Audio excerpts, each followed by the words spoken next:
Alrighty, what's poppin', guys, gals, non-binary pals? It's the Artisan Kane here, doing a Week 4 preview for the TPL, going up against the Antarctic EisQs, coached by Aggie 15, my buddy Andrew. Quick recap on Week 3 since I wasn't able to upload a video. The Bad Lombres were able to get their first win of the season in a pretty close match. Garbadorable had an assault vest on their Machamp, so that kind of neutered my special attackers of Gengar and Toxtricity. But once I was able to get it weakened, Scrafty came in and demaxed, got the Max Knuckle boosts plus the Moxie boosts, and we were able to sweep. So we did get our first win of the season, 1 and 2 going into this week, which is great. We're in the win column, so now we just got to keep pushing here in the rest of the season to get out of this hole that we're in.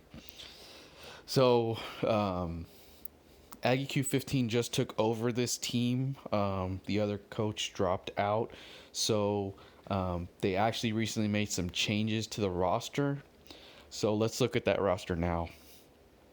First up is Frostlass.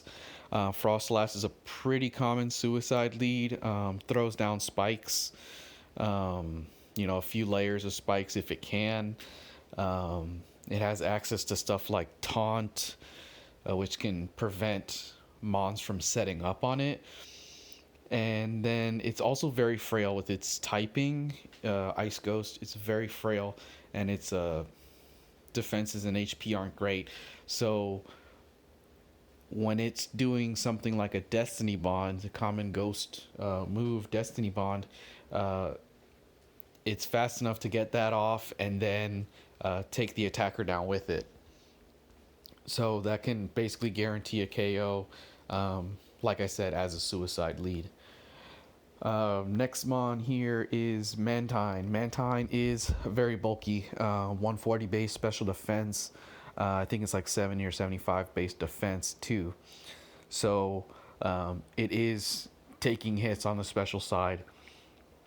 Even though it is bulky, it also has access to abilities like Swift Swim.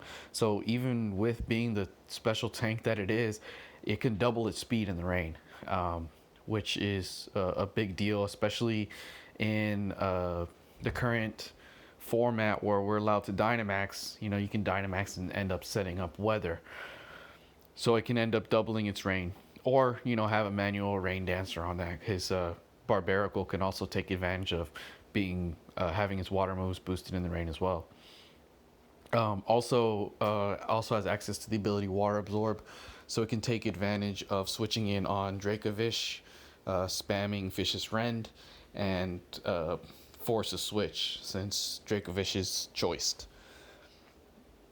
It's got Scald, so it can fish for burns. And again, if the weather's up, Hurricane, stab Hurricane in the rain,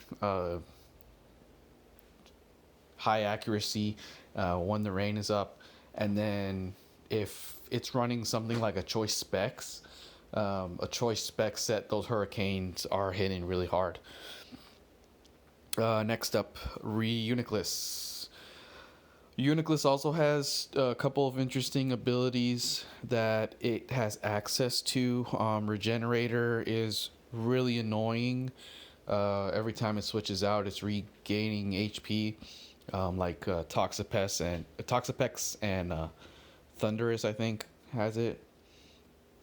And then Magic Guard, where it doesn't get affected by any deal damaging things other than attacks themselves. So like poison, burn, that kind of stuff doesn't affect it. Or interestingly, if it's running something like a Life Orb, it's pretty common on something like Clefable that also has that ability. It can hold the Life Orb and not take that 10% damage each turn that it's doing the extra damage output.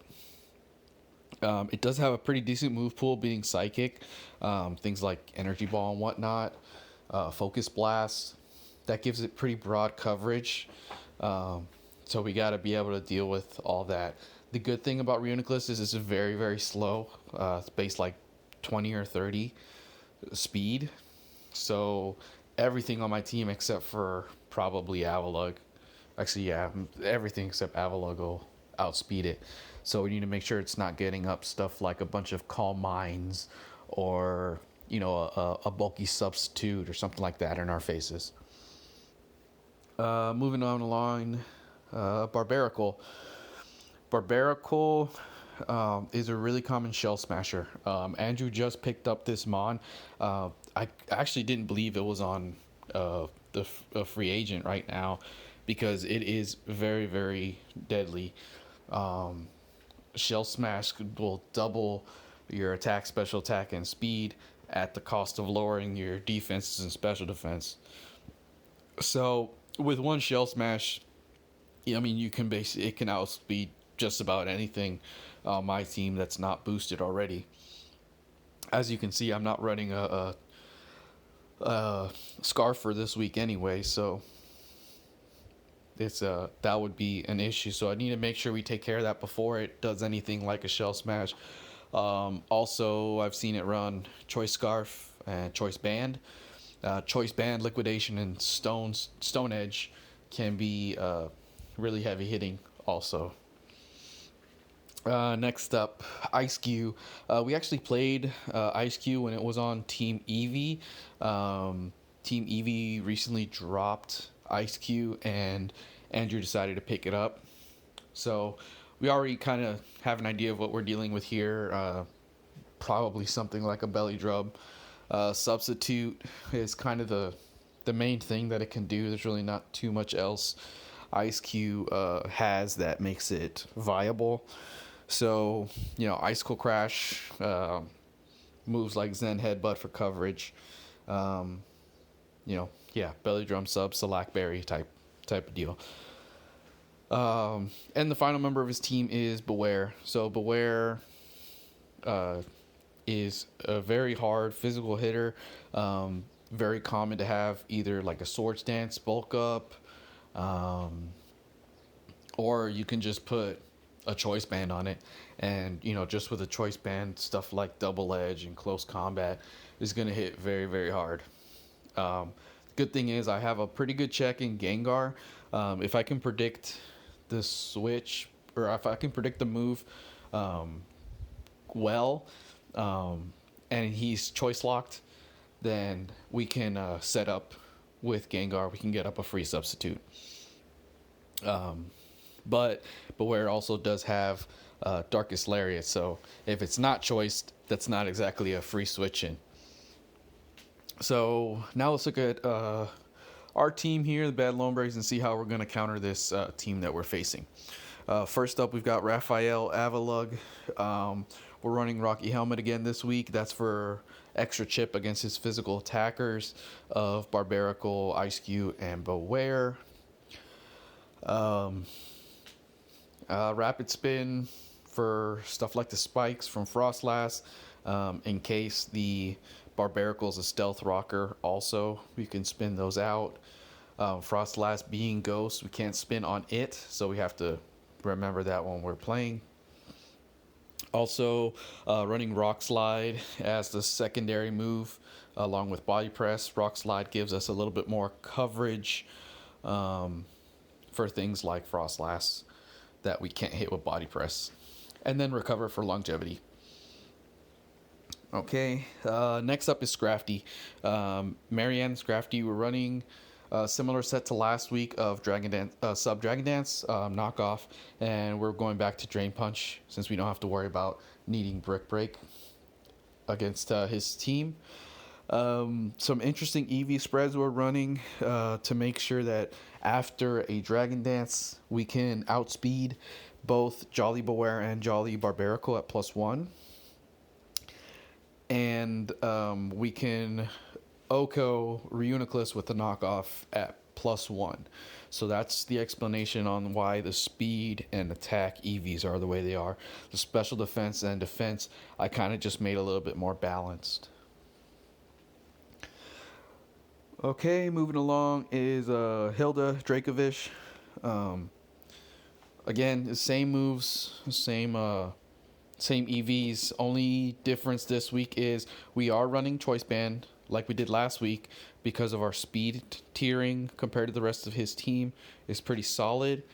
So with that, we also are running Jolly over Adamant.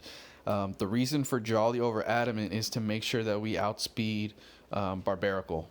So at neutral, Dracovish will be able to outspeed Barbarical even if Barbarical's Jolly, if we're Jolly also.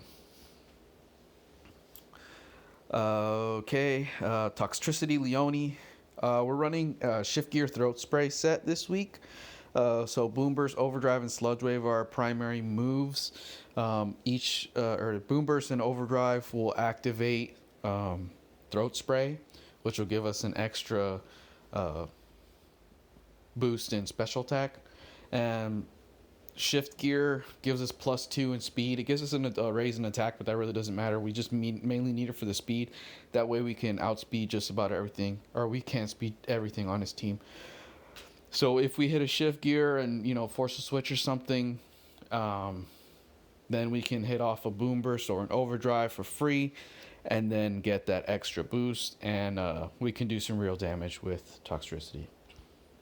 Bombilla, I'm running a pretty peculiar set, I guess. I'm running Quiver Dance, Baton Pass. It's not really common for Ibombi, but I figured I'd give this one a try. I've kind of worked with it a little bit on just testing it out on Pokemon Showdown and stuff, just to see the viability of it, and it's pretty decent.